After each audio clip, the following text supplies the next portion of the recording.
cumprimentar o jornalista Luiz Nassif, cumprimentar o nosso assessor da presidência, Cláudio Ferreira Lima, que nos acompanhando, cumprimentar o superintendente da Sudene, Padre Landim, diretor da Sudene, Tinoco, nosso colega aqui do BNDES, nesse debate. Quando nós recebemos o convite, eu estava como presidente interino da instituição, a transição para o presidente que assumiu, o Ari, e quando eu recebi o convite do jornalista e professor Nassif, me veio que situação difícil eu estou. Primeiro porque Vossa Senhoria foi palestrante no encontro de administradores nossos do banco e deu uma aula para a gente de economia. Eu disse, o que é que eu vou falar para o Luiz Nassif e para o público diante de tudo que eu ouvi naquele momento. Mas serve de base também, professor, tudo que foi falado naquele momento, para que a gente pensasse o que apresentar.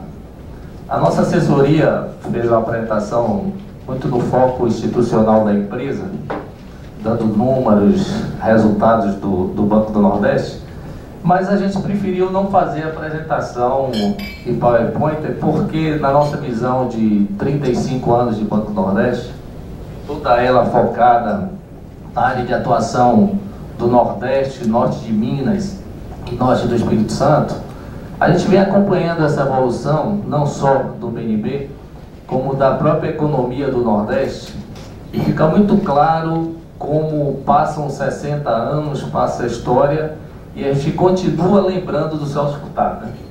Continua vendo a diferença do Nordeste, por mais que cresça, em relação ao que ele precisa crescer mais, mesmo no momento ela é crescendo acima da média histórica do Brasil, mas vamos precisar de mais 60 anos para frente. Mas nessa realidade, o que a gente percebe claramente são alguns fatores que o BNB, e aí com a recriação também da Sudene, eu tenho certeza do BNDES, e nós tivemos recentemente no aniversário dos 60 anos do banco, que coincidentemente é os mesmos 60 anos do BNDES, né, das suas histórias de luta pelo desenvolvimento regional, e o BNB já foi o grande repassador de recursos do BNDES na região, mas em decorrência de uma história do passado, e aí eu vou colocar a par um recurso diferenciado, que é o recurso que o BNB aplica no Nordeste, que é o Fundo Constitucional de Financiamento do Nordeste.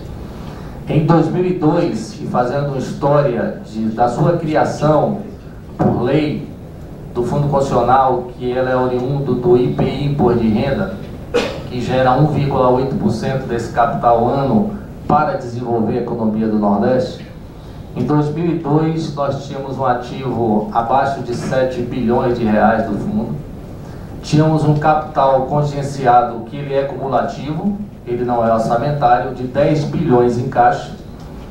Tínhamos uma inadimplência do Fundo Constitucional de quase 40%. E com aplicação anual de 300 a 400 milhões no Nordeste todo. E aí incluindo o Norte de Minas e o Norte do Espírito Santo. Naquele momento identificamos duas situações. Ou o BNB não tinha a sua capacidade de fazer isso, desenvolver, e não tinham bons projetos no Nordeste. Esse era um cenário muito atípico. E a segunda era investir recursos de IPI e Imposto de Renda gerado no Brasil todo por uma região deficitária do ponto de vista da sua liquidez. Esse era o cenário de 2003. E eu lembro muito bem, nessa época, eu estava como superintendente de Minas Gerais, e nós tivemos um evento em Montes Claros, e o então ministro cearense, Cid Gomes, colocou nessa situação em prática. Ou o BNB não está sabendo emprestar, ou o Nordeste não tem bons projetos. E esse era o cenário há 8 anos atrás. Recebeu-se a administração do banco na época do presidente Roberto Smith e fomos debater isso nas regiões de atuação. Será que isso é verdade ou nós não temos condições de mudar esse cenário e refletir positivamente? O que é que aconteceu na prática? Havia, dentro do conceito do Fundo Constitucional, o contingenciamento orçamentário do capital do fundo, em decorrência da sua inadimplência.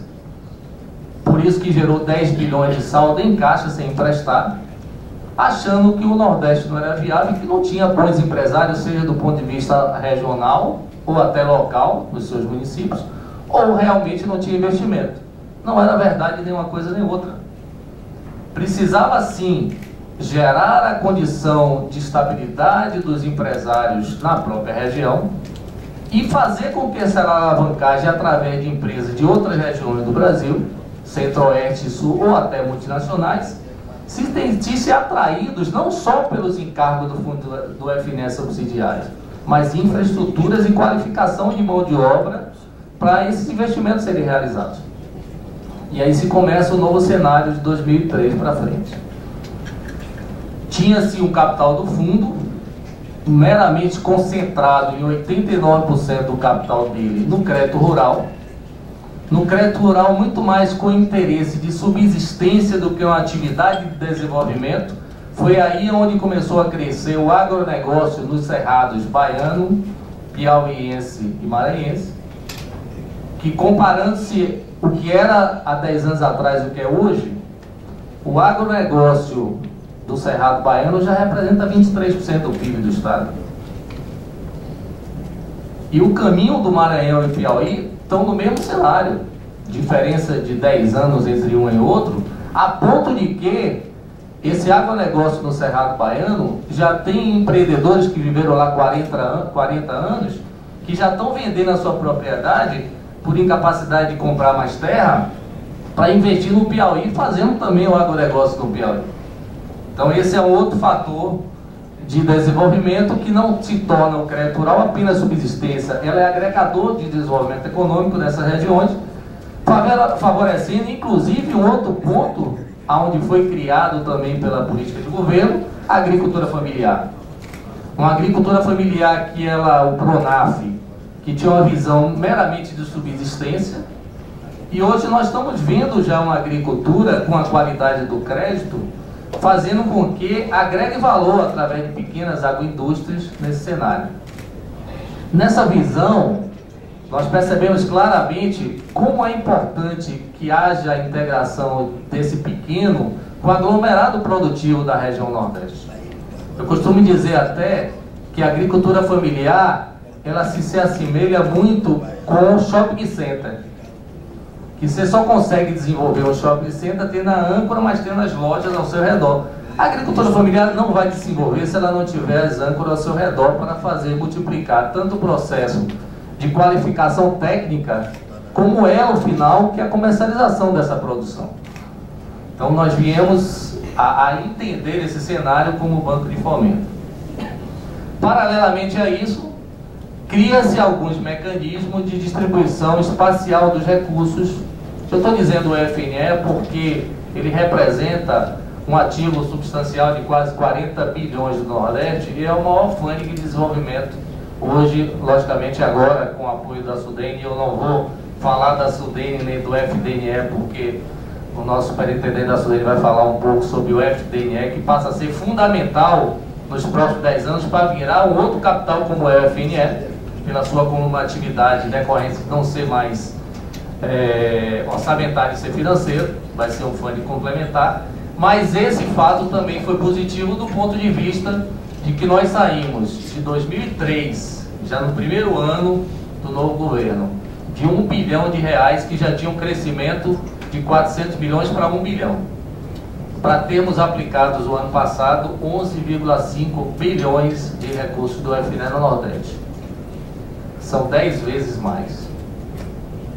E pasmem, com 1 bilhão que era em 2003, a inadimplência era 30% do fundo. Hoje nós aplicamos 11,5 de FNE e a inadimplência é 3,4. Por que isso foi gerado? Por dois fatores. A desconcentração econômica no crédito rural, fazendo com que outros setores da economia tivessem acesso ao crédito, caracterizando o papel do fundo, que ele não era meramente ruralista, e você não desenvolve a economia apenas pela ruralista, a ponto de que a gente já acompanha a evolução da microfinança com a Bolsa Família. falam que a Bolsa Família é um programa social, ele é um programa socioeconômico, porque a partir desses recursos as pessoas começam a adquirir bens de consumo que gera a circularização da economia com o poder de compra que as pessoas passam a ter e ela passa a ter o valor agregado de economia. Então, nesse cenário, o que é que aconteceu? Nós investimos no setor de comércio e serviço, investimos na indústria, investimos na infraestrutura, que foram fundamentais para desconcentrar o capital do fundo do FNE no setor, no aspecto da capacidade de circularização desse próprio capital. Por quê? O crédito rural eram 12 anos de prazo com 4 de carência. Esses 4 de carência não pagam nem principal nem juros. Como é que o fundo vai se retroalimentar se esse dinheiro fica 4 anos preso na mão do mesmo tomador, tendo 89% desse capital concentrado nisso aí? Eu lembro bem, o ano passado, nós tivemos com as federações de agricultura e a Confederação Nacional da Agricultura, eles se manifestando exatamente sobre esse aspecto. Aí eu perguntei, qual é melhor? Você ter 89% de 1 bi ou ter 40% de 11%? Por que que gerou 40% de 11%? Porque a partir de 2003, que você distribuiu os recursos nos outros setores, os outros setores pagam juros trimestrais e não tem carência de 4 anos. Então isso retroalimenta o capital do fundo, que nós aplicamos já no ano passado, e a tendência desse ano, e vai ser complementar também com o BNDES, que nós voltamos a ser de novo o maior aplicador do BNDES no Nordeste, isso focado em investimento, porque o Finame tem os outros agentes, mas não em investimento, onde o BNDES com recurso de repasse de operador de crédito, quanto do FNE, elas serão somadas em investimentos que nós já temos casos, por exemplo, está aqui o secretário da Fazenda do Estado de Pernambuco, nós já temos investimento em indústria que absorve 2 bilhões de reais numa indústria de um setor importante como o automotivo, que faz através da sua cadeia gerar a indústria de fábrica de vidros para a própria indústria automotiva. Então você faz a partir dessa agregação de atividades econômicas no setor industrial também ser focado no desenvolvimento. Eu estou diretor há 5 anos e fui superintendente na Bahia também. Eu ouvi falar aqui em Bahia e Pernambuco, né, com um desafio grande na era do carlismo, né, para uma mudança de postura, e certamente Pernambuco passou por isso, e eu sei o que é que aconteceu na redução do desenvolvimento de Pernambuco, que, como se diz o pernambucano, deu um salto para trás 5 anos, mas está dando 10 para frente agora, né? Então compensou os 5 para trás. E é verdade. E aonde é que veio o desenvolvimento de Pernambuco e que os outros estados vão ter acompanhado? Na região portuária. Está Suape aí, que a demanda que nós recebemos, nessa diretoria que eu estou tomando conta, o que nós recebemos de investidores querendo implantar projetos em Pernambuco é muito grande, acima da capacidade do teto que o FNE disponibiliza para o Estado. Mas não é só Pernambuco. Eu lembro bem, em 2007, nós fomos discutir a distribuição dos recursos do FNE nos 11 estados de atuação. Nós chegamos em 2007, final de 2007, o superintendente do Maranhão, dissemos, olha, você vai ter que aplicar 500 milhões de reais do FNE no seu estado. O cara botou a mão na cabeça e disse, não tem demanda para isso. No ano passado nós fomos discutir dar 1 bilhão para o Maranhão e disse que é pouco. Nós estamos falando aqui no estado que tem municípios com baixo índice de desenvolvimento humano, talvez dos 10 estados do Nordeste, 6 estejam no Maranhão. Nós falamos aqui no Piauí, está com demanda de mais de 1 bilhão de reais. Nós falamos em Sergipe, ou seja, a nossa dificuldade agora com o Fundo Constitucional é distribuir o recurso que garanta a participação mínima de 1 bilhão por estado. E nós já estamos falando de 1 bilhão de um projeto. Ou seja, muda todo um cenário, mas continua alguns problemas. Quais são deles? Qualificação de mão de obra. Esse é um ponto crucial e nós estamos percebendo isso claramente quando se fala em Copa do Mundo 2014, como está necessitando a melhoria da qualificação de mão de obra para atender a expectativa dos investimentos que vão ser feitos. Segundo, pesquisa e tecnologia. Pesquisa e tecnologia é fundamental para a igualdade do Nordeste em resto da região. Digo isso porque nós temos uma parceria também com o BNDES, estamos construindo agora através de 1,5% dos recursos da SUDENE também para pesquisa, mas a cada edital que a gente submete à opinião pública das universidades, a nossa demanda de recursos não representa 10% da necessidade de pesquisa para a região. Então, um outro gargalo importante é ter capital financeiro para a pesquisa na região. A terceira, infraestrutura. Aí nós estamos falando de infraestrutura, seja ela estrutura de base, seja ela de logística, seja ela de escoamento de produção através dos portos e aeroportos, seja ela no elo importante do Nordeste, que é o turismo. Nós estamos vendo as dificuldades dos aeroportos e da aviação aérea regional, e eu sei que o nosso pai Randir vai falar sobre isso, mas são necessidades básicas que geram a motivação de investidores de estar no Nordeste. Então são pontos cruciantes que precisam ser desenvolvidos em termos de perspectiva. Mas ao mesmo tempo tem um setor do Nordeste que ela vem crescendo acima da média do resto do Brasil, que é o setor de comércio e serviço. Isso nos faz refletir de que, apesar de nós estarmos muito atrás do Centro-Sul do processo industrial, mas já vem uma evolução no setor de comércio, principalmente. Eu lembro bem, eu estive aqui em São Paulo há 2 anos atrás, na feira de Shopping Center, e o estado de Minas Gerais, que era o 3º estado em número de shopping center, e a cidade de Belo Horizonte tinha mais shopping center que o Nordeste inteiro. Há 2 anos atrás.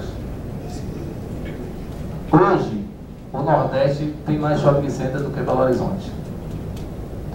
O que é que faz com isso aconteça? A partir da capacidade de consumo gerada pela capacidade econômica da classe C e D, evoluído pelo capital financeiro através do aumento do salário mínimo, o Bolsa Família. São recursos que geram consumo, mas ao mesmo tempo um consumo que tem que ser controlado do ponto de vista que isso amanhã não seja um passivo financeiro para essas pessoas.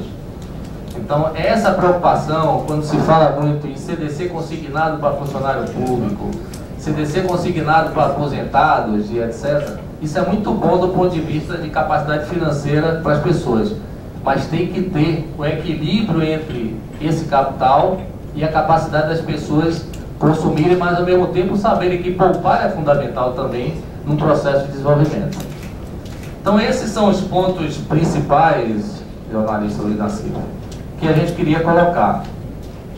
A desigualdade regional, ela foi vista pelo banco, e aí o Fundo Constitucional tem isso como característica. A gente tem o ETN, que é o nosso escritório técnico, que mostrou claramente que essa desigualdade ela existia em 3 estados mais dinâmicos da economia do Nordeste, que eram Bahia, Ceará e Pernambuco, em detrimento dos estados menores, que não tinham oportunidade de ter acesso a esses recursos.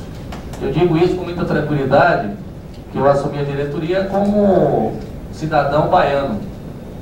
E hoje a Bahia tem 25% do FNE, e quando eu assumi tinha 30%. Imagine dizer isso, né?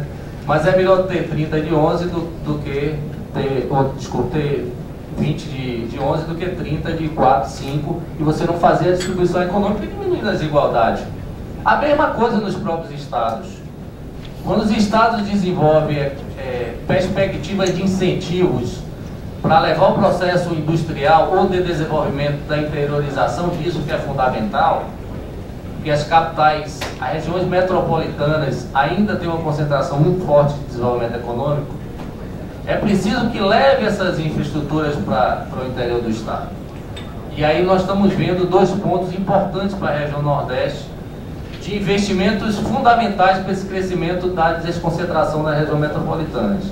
São investimentos em estradas, e aí vem um projeto importante que se chama Transnordestina, que faz com que isso gere a capacidade dessas cidades ao redor da Transnordestina. Também tem um outro investimento fundamental, que é a logística. A logística fazendo com que você traga a interiorização do processo. Essa questão, por exemplo, do processo do setor de comércio e serviço, já estamos percebendo claramente as empresas do setor de shopping center também já investindo em shopping centers com cidades acima de 200 mil habitantes, que no passado não era possível do ponto de vista de capacidade de pagamento desse projeto, porque não tinham economia sustentável em cidades acima de 200, 300 mil habitantes para gerar um shopping center. Hoje elas já são viáveis em função dessa capacidade de poder aquisitivo.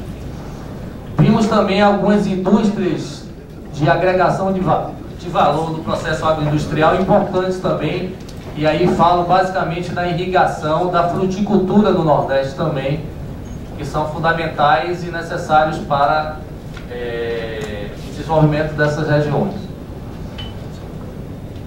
E por último, alguns setores que a gente está percebendo claramente que são vistos como agregadores de desenvolvimento na região Nordeste.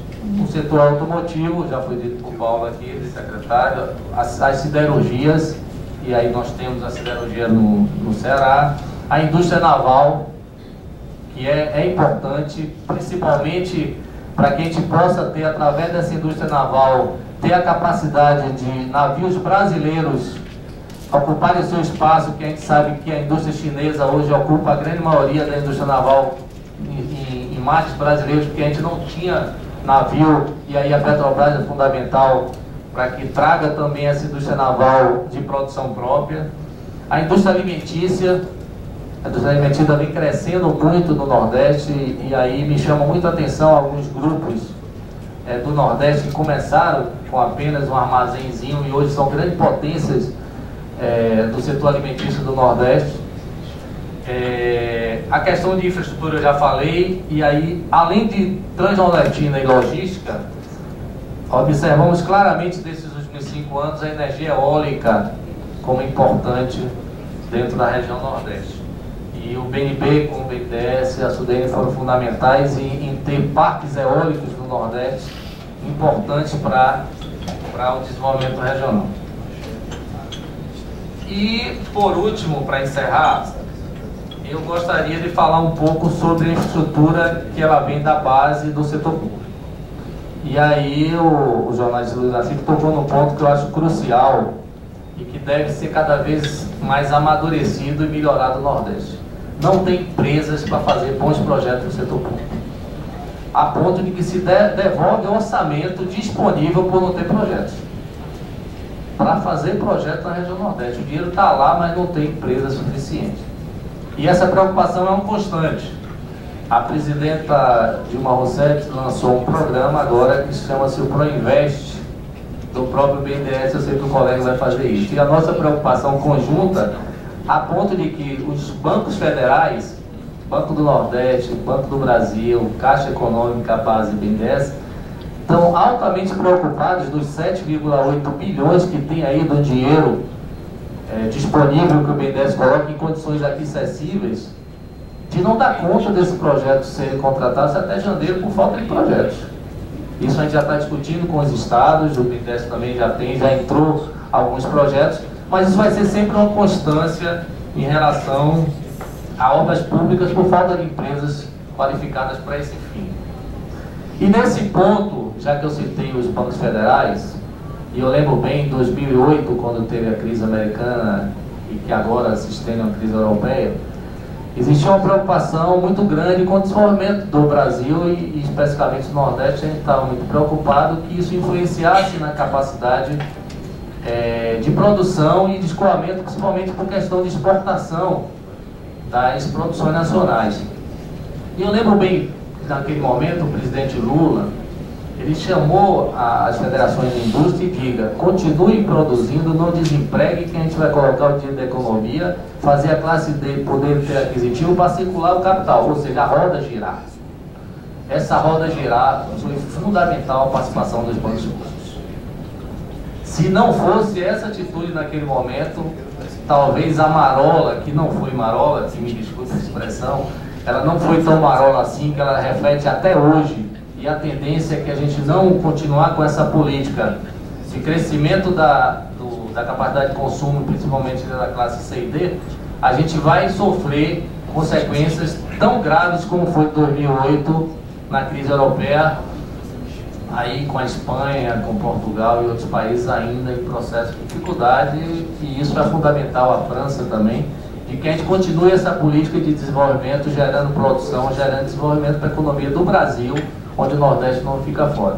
Então eu preferi colocar nosso sentimento de conhecimento do dia a dia do Nordeste do que fazer a apresentação numérica de dizendo que a gente saiu de A para B, de B para C, que os números são muito frios em relação à realidade.